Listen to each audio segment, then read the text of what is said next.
Trapong-trapo talaga to si Amy Marcos, di ba? Ay sabihin, Coach Oli, sobra ka naman, no? Judgmental ka naman kay Amy. Tingnan nyo tong mabuti. Dapat, nung kinausap ka pa lang, binara mo na. May delikadesa ako. Ayaw kong maging Senate President. Isipin mo yung kapatid ko, Presidente. Nadagdagan pa ang mga pangalang lumulutang na posibleng maging Senate President.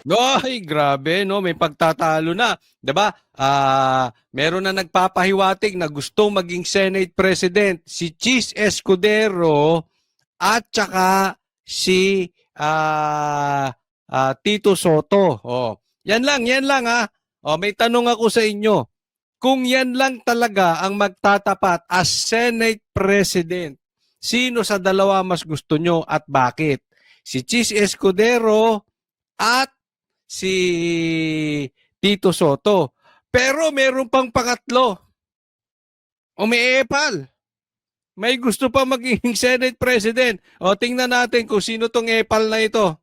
Sa ika-20 Kongreso, kasunod naman ang anunsyo ni Senador Bato de la Rosa na may binubuong Duterte Block sa Senado. Meron Duterte Block, meron Tito Soto, meron Chis Escudero, tapos may Duterte Block. May marami nang posibleng mag-Senate President. Pero sino ito? Sino ito? Isa pang epal gusto maging Senate President. Balak bumuo ni Senadora Risa Hontiveros ng isang independent block. Si Risa naman, isa pang grupo, independent block. Nakatutok si Katrina Son. Sa gitna ng ugong ng pagpapalit ng Senate presidency sa pagpasok ng 20th Congress sa Hulyo, naglabas ng pahayag ang kapatid ng Pangulo na si Senador Amy Marcos. Nakaw! Pasok, Amy! Ay, nako si Amy Marcos. Ay, nako. Ay, may lutang. Ayon sa kanya, may mga lumapit sa kanyang mga kapwa-senador para himukin siyang sumubok maging Senate President. Kaya kita nyo ha, nagpapahiwatig na to si Amy. Meron daw kumakausap sa kanya na gusto siyang maging Senate President. Noong dumausdos ka sa survey, Amy Marcos, nagdudumikit ka kay BP Sara at panay ang batikos mo diyan sa pagkidnap kay Tatay Digong. Tapos nung nahalal ka, ang unang bukang bibig mo, imbis na ipagtanggol si Tatay Digong, imbis na ipagtanggol si BP Sara patungkol sa impeachment, imbis na kung anong proyekto, imbis na yung dayaan sa eleksyon ang unang lumabas sa bibig mo, merong kumakausap sa yung mga senador at gusto kang gawing Senate President. Trapong-trapo talaga to si Amy Marcos, di ba? Ay sabihin, Coach Oli, sobra ka naman, no? Judgmental ka naman kay Amy. Siya naman ng kinakausap, hindi niya naman sinabing gusto niya maging Senate President. Kinakausap lang siya. Alam nyo, para sa akin, tingnan nyo tong mabuti. Dapat, nung kinausap ka pa lang, binara mo na. Teka muna. May delikadesa ako. Ayaw kong maging Senate President. Isipin mo yung kapatid ko, Presidente. Kamakailan lang, yung pinsan pa namin na si Romualdez, Tambaluslos, House Speaker. At posibleng siya ulit ang maging House Speaker ngayon. Tapos ako pa magiging Senate President? Nakakahiya naman yun sa taong bayan. May kahihiyan ako. May delikadesa ako. Ayaw ko maging Senate President. Over my dead body kasi may kahihiyan ako. Hindi makapalang mukha ko. Di ba? Dapat ganun ang reaction mo, Amy. Saan ka naman nakakita na ang presidente ay kapatid at ang kapatid, Senate President? Si Tatay Digong kung yan, babarahin kayo. Doon pa lang sa reaction mo pa lang kitang-kita na Trapong-trapo ka. Dapat yan, una, sinoplak mo agad. Kung malinis ang puso nitong si Amy Marcos, dapat sinoplak niya na yan Hindi, pakilagay sa comment section, ha? Lagay nyo, tama ba ako? Dapat may delikadesa to si Amy? Dapat hindi niya binara. Hindi niya dapat in-entertain. Dapat para binara niya. Hindi niya in-entertain yung gusto siya maging Senate President.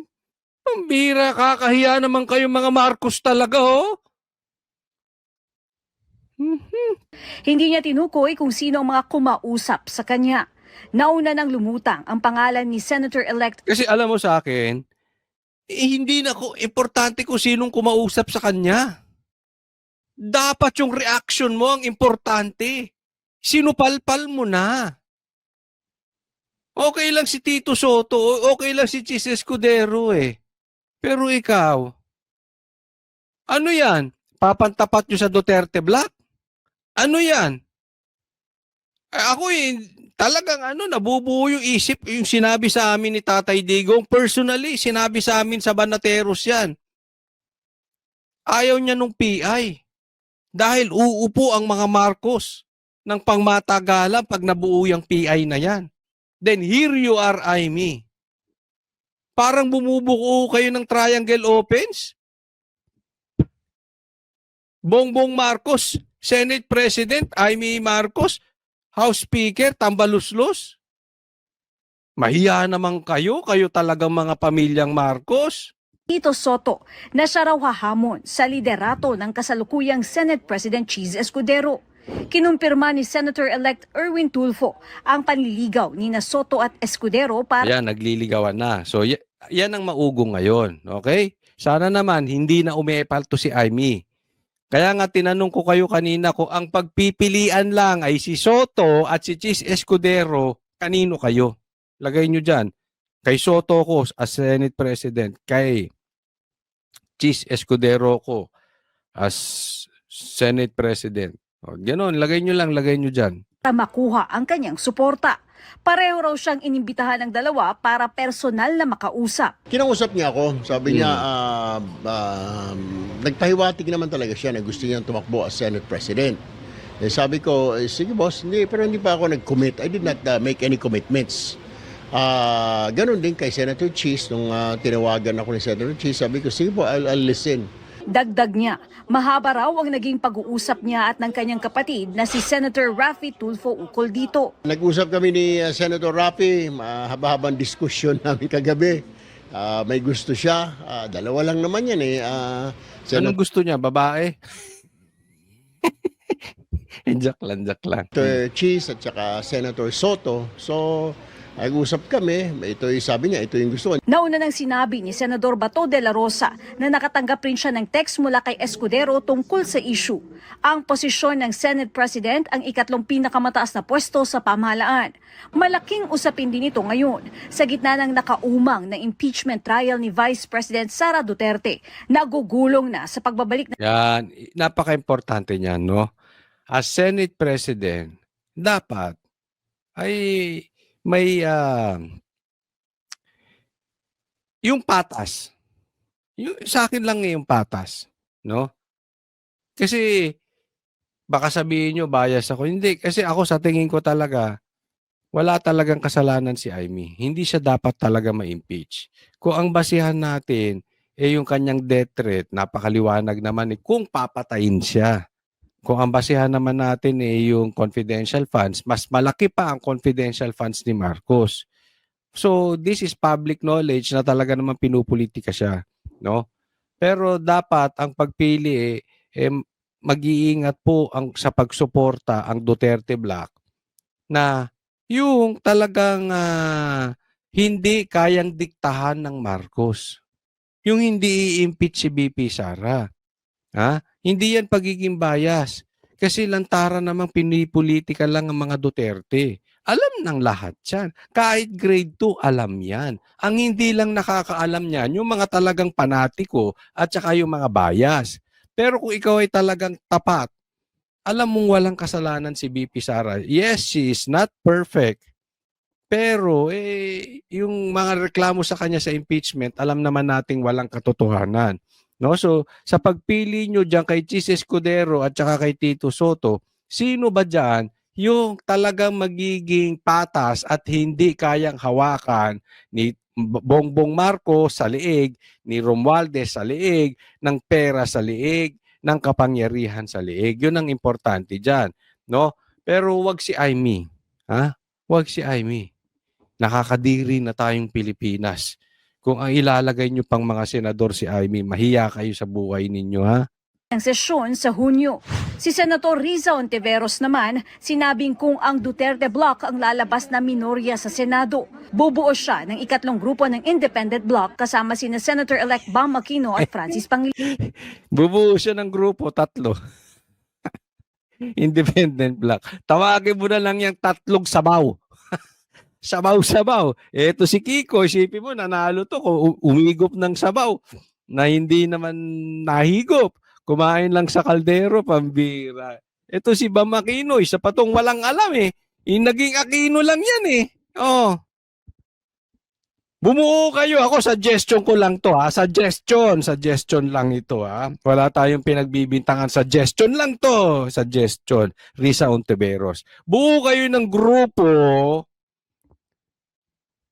na kokontra sa komunista.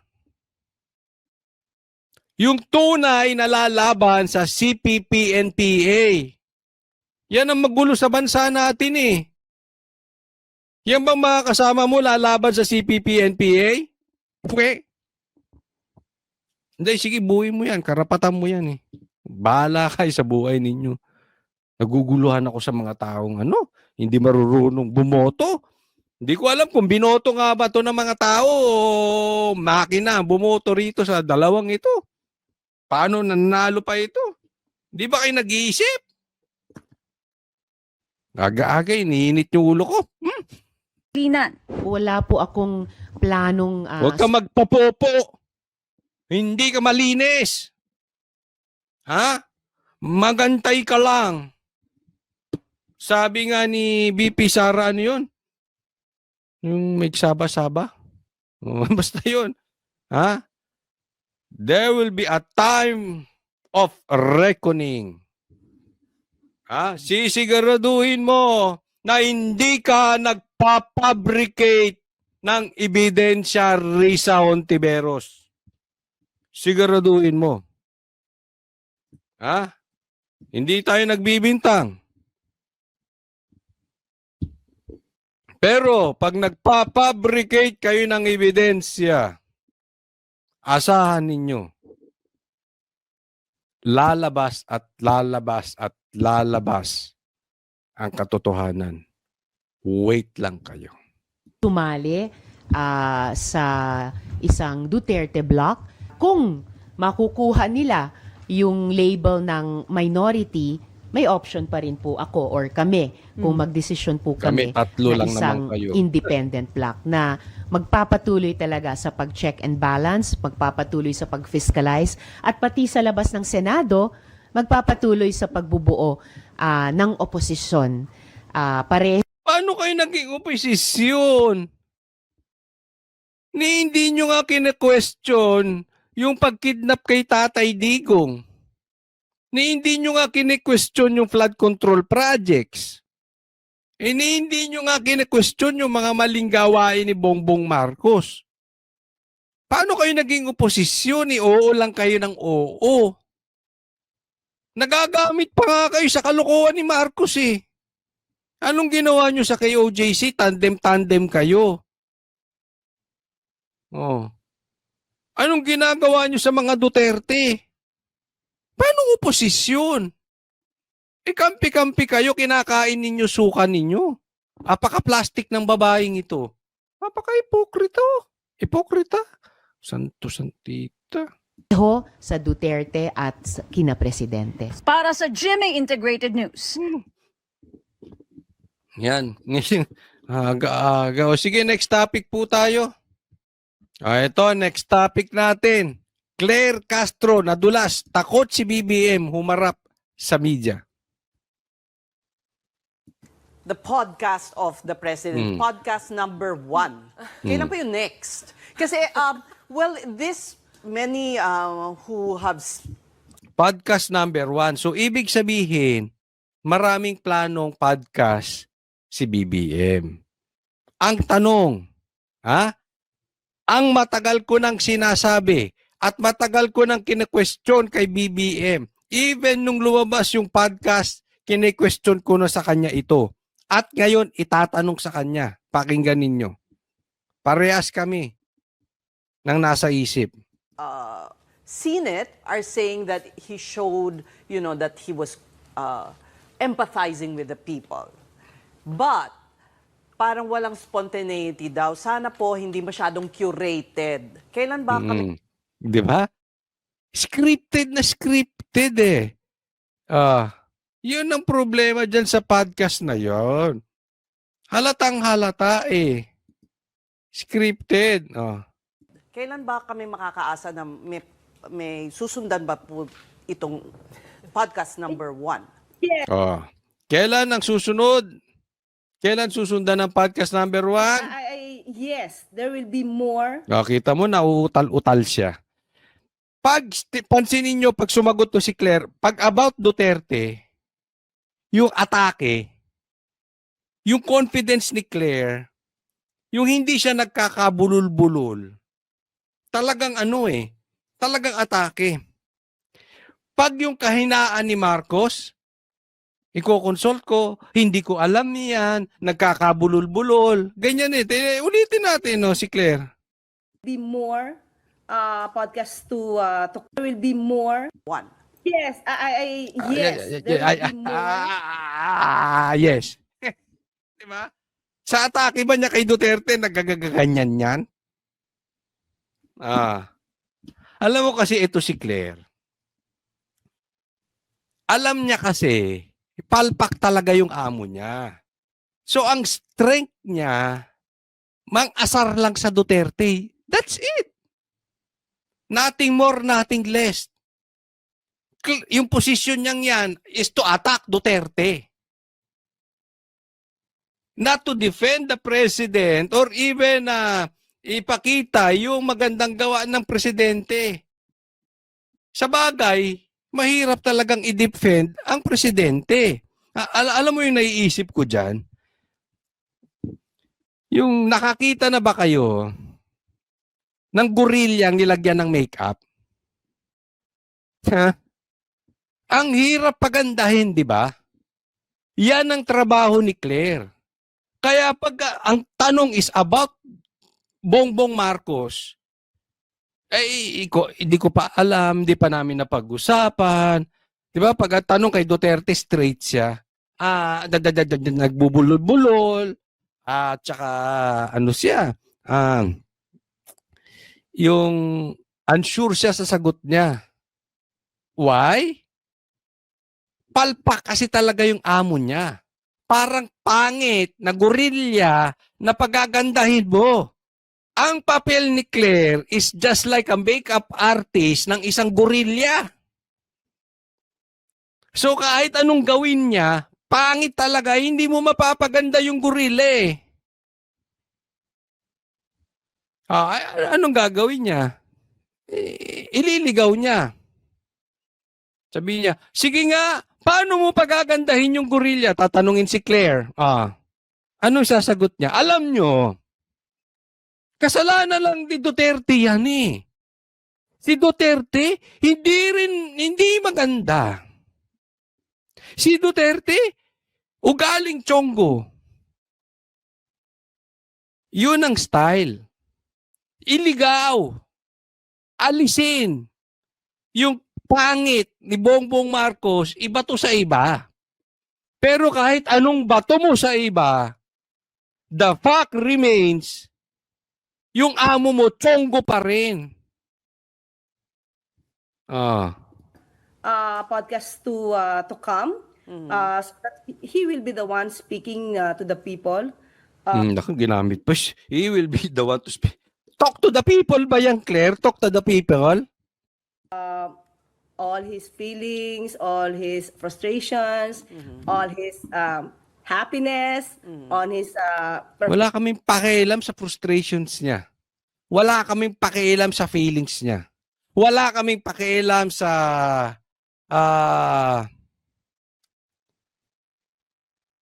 anumang galit niya sa mundo. Wala kaming pakialam doon. Ang pakialam ng Pilipino, gawin niya yung tama. Being a leader, itawid niya ang Pilipinas sa gutom. Huwag ka makipagkwentuhan ng personal mo dyan. Wala kaming pakialam sa'yo, Marcos. performance and programs. So we will just Yan wait ang for gusto, that. yan ang gusto namin programs. I believe there will be more podcasts to come. What about a press con? Really? Yon, di ba? Yan ang lagi naming sinasabi, Marcos. Kasi alam namin, duwag ka, Marcos, sa debate. Alam namin, even yung debate mo sa SMNI, script,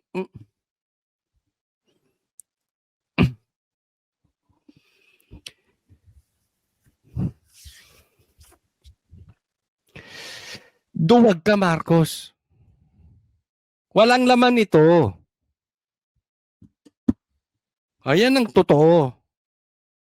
Takot ka nga sa debate eh. Anong klase kang presidente? Kaya nga sinasabi namin, ba't ka nagpa-podcast? Press con. Facing the media. Hindi naman Yan. Yung tanungan facing the media. puro kayo. Hindi naman sa sinasabi namin sa na kami sa inyo. Oo, hindi dapat puro si Claire. Pero it would be great for the president to go before the media. And if I may add, no, before you answer, attorney, yun din po yung promise ni Presidente sa atin earlier this year. Sabi niya, I will be facing the media more. It happened exactly one more time, right after nung ICC arrest ni former President Duterte. And then we did not have Q&A anymore with the President openly. Yan, ganda, no? Sabi, bakit hindi tayo mag-press con? Yung tanungan. At yan ang pinangako ni Presidente sa amin. Magkakaroon tayo ng regular na press con. Tanungan, hindi podcast. Kasi yung podcast, recorded yun eh. Controlled environment. Si Katunying magtatanong ba sa'yo ng alanganin yan? Ang itatanong sa'yo ni Katunying, yung gusto mong sagot. Yung gusto mong tanong. Kung hindi, dapat nga live yan eh. Kung hindi controlled yan. Kung hindi controlled environment yan, dapat may ibang nagtatanong dyan. Press con. Eh yung pangako mo magkakaroon ng press con, isang beses lang nangyari, duwag ka talaga, BBM. Yan ang hinihingi ng taong bayan. No? Pakinggan natin na sagot ni Claire. So as of now, what I have learned that there will be podcasts, but with regard to the press briefing, we will just check. I have not been informed of any press briefing to be scheduled. Ayan si Claire. 'Di ba? Pag atake sa Duterte, always sure. Ano sabi niya? Pag podcast, meron pa kasunod. Pero pagdating sa press con, hindi pa siya na-inform. Hindi pa niya sure. That's Claire. Ang hirap mag-makeup sa gorilla, no? Ang hirap pagandahin ng gorilla. Yeah? Nakita niyo yung sinasabi ko parati. Observe niyo yan kay Claire. She is always sure if attack sa Duterte. If about Marcos, hindi siya sure. Dapat dun nga siya sure eh. Yun nga ang trabaho mo eh. It's all about Marcos. It's not about Duterte. Kaya dapat, pag ang tanong Marcos, alam mo, sagot, hindi yung hindi ka na-inform, hindi ka sure, hindi, I need to check on this. Di ba? Hinayar ka ba ng Duterte? Ang nag-hire sa'yo si Marcos. So you should be always ready. Hindi I have to check on this. Ano ka ba namang, Claire? But anyway, if there will be one press briefing that will be scheduled, I will be the one to tell you, to reveal it to you. One. Ano sagot niya? I re-reveal ko sa inyo. Ako magsasabi, magkakaroon ng isang press briefing. Ilan? One. Hindi yun, Claire, ang gusto ng taong bayan. Ang gusto ng taong bayan, press con. Once a week man lang. Minimum. Hindi na nga dapat pinag-uusapan yung press con eh. Dapat pagka may problema, lumalabas agad si Marcos. Hindi siya dapat duwag. Hindi na pinag-uusapan, kailan ba magpe-press con? Dapat lagi. Sa laki ng problema ng Pilipinas, dapat labas siya ng labas. Dapat nga every Monday nandiyan siya eh. To address the people. Claire, gamitin nyo naman yung utak ninyo. Sabihan mo yung boss mo. Okay, well, I guess we'll have to settle with the podcasts for now, Attorney Claire. No? But speaking of the podcast, Yan ang presidente natin. We have to settle for now sa podcast. sinabi po doon ni President Marcos that he's open to reconciling with his enemies. Kasama na po doon, syempre, mga Duterte. But you have the side of the Dutertes, such as Attorney Sal Panelo saying na for the President to prove his sincerity, ay ibalik daw po niya ang dating presidente dito sa Pilipinas. Ang tanong, kung talagang sincere si Marcos sa unit team, sa pakikipagtulungan at hindi puro politika, pabalikin si Duterte. Ano sagot ni Claire? What does the palace have to say to that? Well, anyway, the president is very clear. When he said that he would be open for reconciliation, anyway, the name of Duterte was mentioned, so definitely he will say yes. And to all the people that may be have opposing objectives, opposing goals, or policies, everybody he wants to be in collaborate. What I mean is he is ready to be at peace with them, to be in unity with them, so that he can perform. He can set the goals for the country, and there will be no more obstruction. So that his goals and the promises would be given to the people. But to have this kind of condition for just a reconciliation, we believe that the president will always be upholding the Constitution, comply with the laws, and that's it. There would be no condition with regard to the reconciliation. He would not just be settled, he will not settle with the personal interest or request of a certain personality or certain. Yan, atatatinan niya ha. Tinanong, kung meron kang seryoso to si BBM makipag-unity at reconciliation, sabi, pauwiin si Duterte. Anong napansin niyo sa sagot ni Claire? Yung sagot ni Claire with conviction. She is sure about her answer. Yan yung sinasabi natin kanina eh. Pag-a-attack sa Duterte, alam niya ang stand ni Marcos. Did you notice that? Pero pag patungkol ang tanong kay Marcos and tanong about himself, I have to check on that. I have to check on that. I have to check on that. I am not sure about it. I will confirm you that. I will confirm this. Puro ganon. Pag tinanong si Marcos about Marcos, wala siyang alam. Laging tatanungin. Pag tinanong siya Marcos about Duterte or attack Duterte, she is sure about it. Yan si Claire. Pansinin nyo sa lahat. Pangalawa, nagsabi naman niya, hindi dapat yung reconciliation ay merong naka-attach na condition na may personal agenda. Marcos will uphold the law. Uphold ba yung kinidnap nyo? Walang jurisdiction ng ICC. Attorney Claire, abogado ka.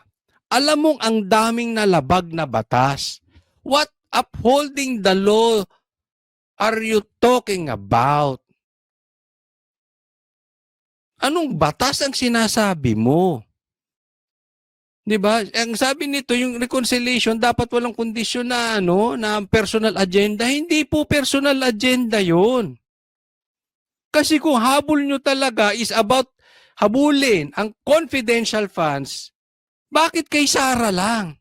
Even Marcos himself, nuknukan ng daming confidential funds. 'Di ba? Mas malaki di ama kay So kung patas at patas ang pag-uusapan, isa lang hihingi namin sa'yo. Huwag double standard. Pag gagawin nyo kay Duterte, gawin nyo rin sa iba. Gawin nyo rin sa kakampi ninyo. Yung panggigipit nyo nga sa Duterte, yung isa nga nahulihan pa ng marijuana yung anak Ginalaw nyo ba? Umimik ba kayo? Yung confidential fund, silip kayo ng silip. Ay yung sinasabi ni Chanko, galing na mismo sa campaign manager nyo, nagkakabayaran. Oh.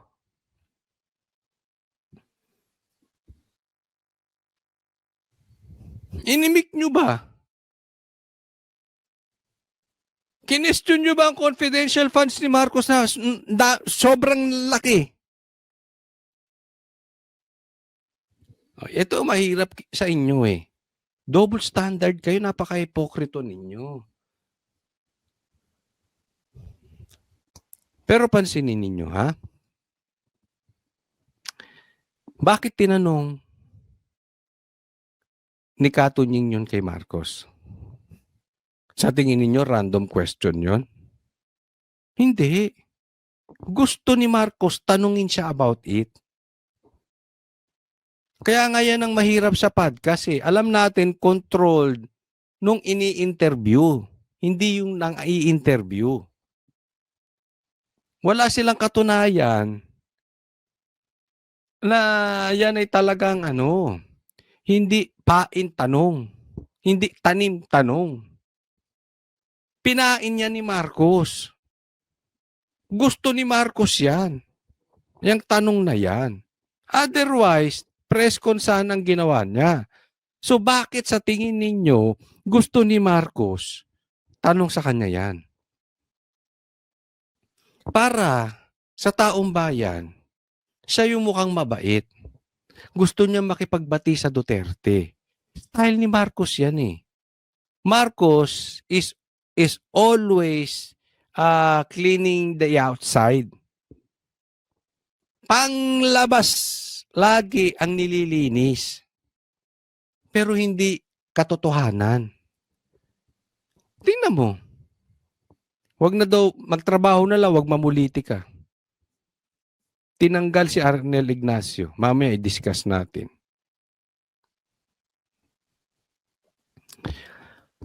Hindi pinaupo ang Duterte Youth Party List. Bakit? Dahil sinampahan siya ng impeachment. Diba? Gusto niya na reconciliation, ganyan ang pinagagawa niya. Gusto lang niya makita ng tao, kita niyo, nakikire-reconcile. Yung mga bobo naman, akala niya, nila talaga nakikipag-reconcile si BBM sa mga Duterte. Hindi po. Plastic yun. Tingnan nyo. Si Marcos, all talk. Puro salita. Lip service. Tingnan nyo yung gawa. Wala. At yun nga mga kababayan, anong masasabi niyo sa balitang ito? Maaring ihayag ang inyong opinyon at kuro-kuro sa comment section sa ibaba. Huwag din kalimutang mag-like, mag-subscribe at mag-share sa bidyong ito. Maraming salamat sa panonood.